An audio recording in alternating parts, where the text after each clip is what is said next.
Hey, what's up, y'all? Welcome back. The point of this exercise is to help you connect these boxes up the neck. We're starting in the key of E, and we're doing this simple call and response to give you a rhythmic way to practice this.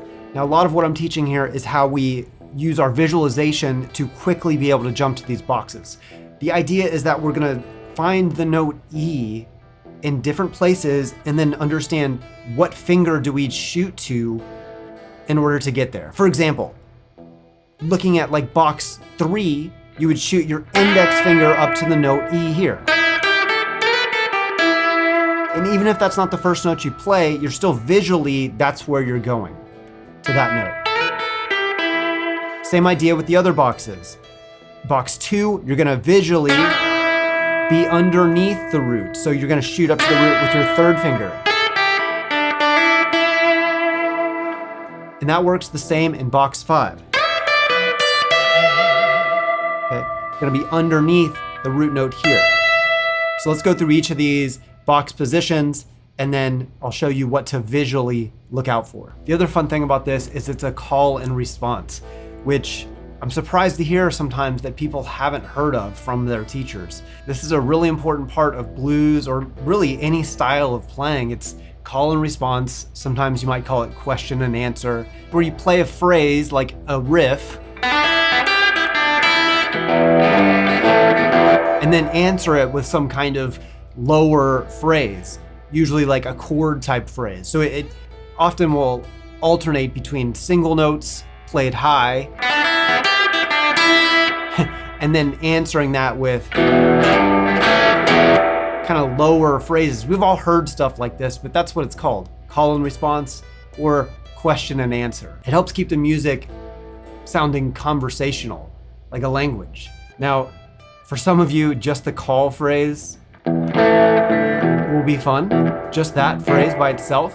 We've got a nice palm mute. 1, 2, 3, and 4. On the and of 4, when we go, I'm going down with the thumb, down again with the thumb, but then coming up with the index finger to grab these 2 opens. And sometimes you might grab even more. And that's fine because you're gonna close it off right after you play with the palm mute again. So however wild that part is, it doesn't matter because you're closing it off, meaning I'm cutting that short with a quick palm mute right after. Like that.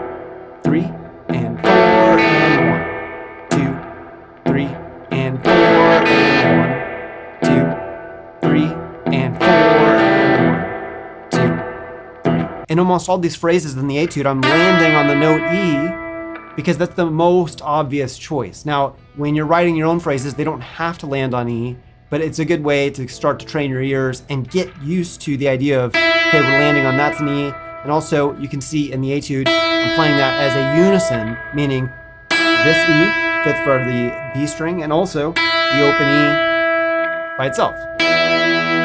So that has some cool effects. If you slide in, some cool effects like that. In the open position, what you should focus on is these notes.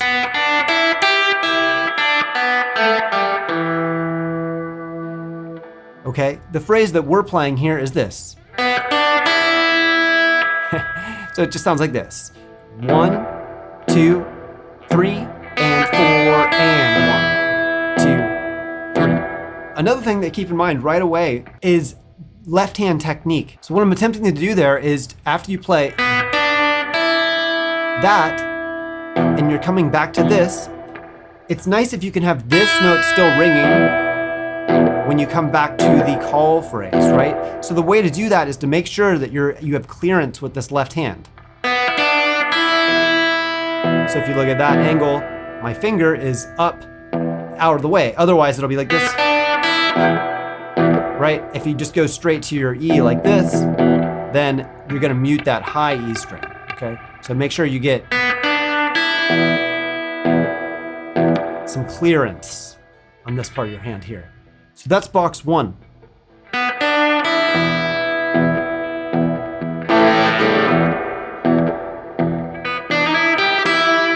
Now we're in box 2.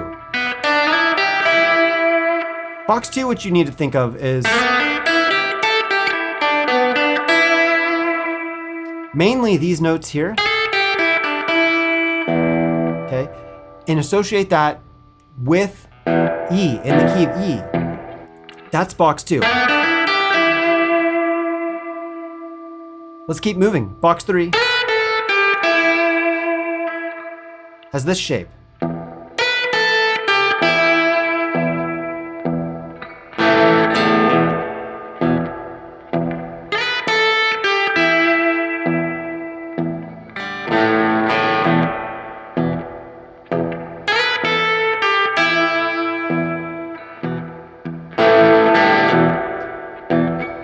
Think about box 3 starting here.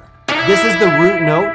So if you want to eyeball it quickly, box 3, index finger goes on the root note of the scale that you're trying to play. In this case, it's E. And that's the shape.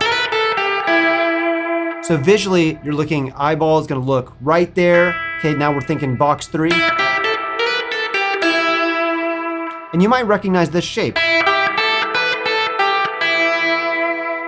That's that shape if you started box 1.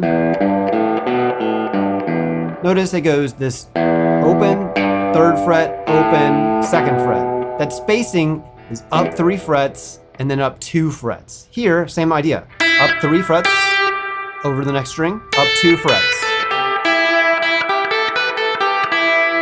Box 3.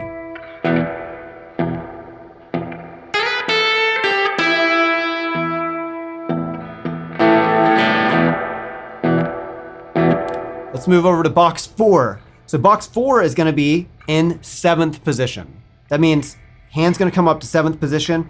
Visually, what you're looking for here, again, is the note E. This time the note E is going to be on the 3rd string though. Okay, and that's where we're ending the phrase. It sounds like this. Okay, so that phrase, you want to think, this is our root note.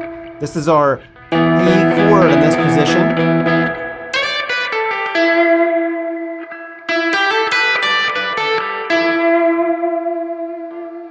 Let's keep moving up. Box 5. Finally, looks like this.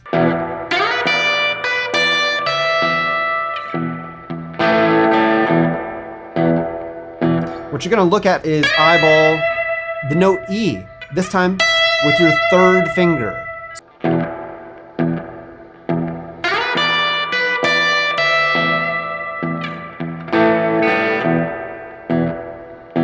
So that's box 5. Visually, you're looking for that note E here, and you're thinking that little square shape. Finally, we're back up to box 1 again in the 12th position. And that's the phrase we're playing. 2, 3.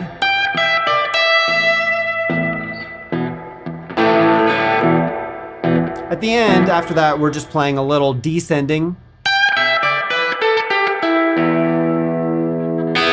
Just to have something to finish it off with.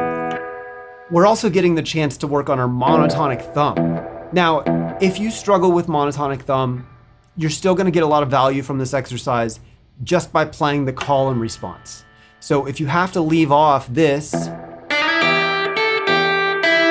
when you're doing the call phrase, that's okay. So you'd play it like this.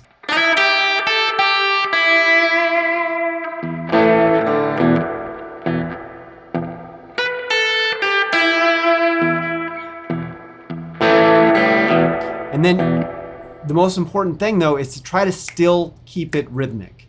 The best way to do that is do it with a metronome. So I'm gonna play this really, really slowly now with the metronome clicking. So if you have the tabs, and I'll put the tabs on the screen, but it's easiest, I think, if you're able to just print them out and then you can look at them in your own time and then try to play along here. 1, 2, 3, 4.